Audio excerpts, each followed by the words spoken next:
फारिया एक खामोश मगर बावकार औरत थी जो अपनी खुदी पर यकीन रखती थी। सुल्तान शाह से शादी के बाद वो महल नुमा घर में तो आ गई, लेकिन अंदर से जैसे किसी तंग वाव तारीख कैदखाने में बंद हो गई।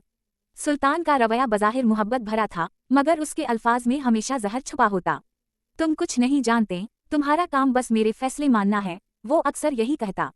फारिया आईने में खुद को देखती तो आंखों में एक अजनबी सी झलक नजर आती।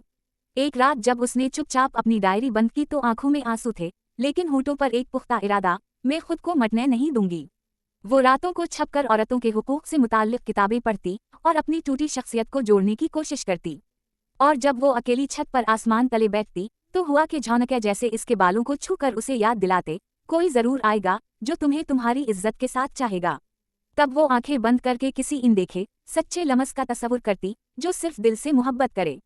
सुंबल एक मासूम पुरजोश लड़की थी जो टेलीविजन होस्ट बनने का ख्वाब देखती थी। जब सुल्तान शाह ने इस पर तवज्जो दी तो उसे लगा कि इसकी किस्मत बदल गई है। वो ख्वाब जो बरसों से आंखों में जगमगा रहे थे अब हकीकत बनते दिखाई दिए। शादी के चंद महीने खुशियों से भरपूर गुजरे, मगर आहिस्ता आहिस्ता वही पुराना सलूक सामने आने लगा। सुल्तान इसे बोलने से रोकता, इसके कैरियर को फजूल शौक कहता। एक दिन जब सुंबल ने अपने हाथों से लिखी स्क्रिप्ट को फाड़ते हुए सुल्तान को देखा, इसके अंदर कुछ टूट गया। रात गए उसने अपनी वालिदा की आवाज़ सुनी, बचपन की यादों में, जब वो कहती थीं, बेटा कभी किसी के साए में जीना मत सीखना, रोशनी बनना, जगमगाना सीखो।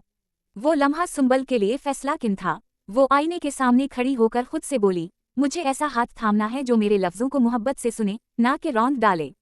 फिर वो तस्वुर में किसी हमसफ़र के साथ सीढ़ियों पर बैठकर बारिश में चाय पीने का ख्वाब देखने लगी, जिसे वो खुद की तरह ख्वाब देखने वाली लड़की से मोहब्बत हो।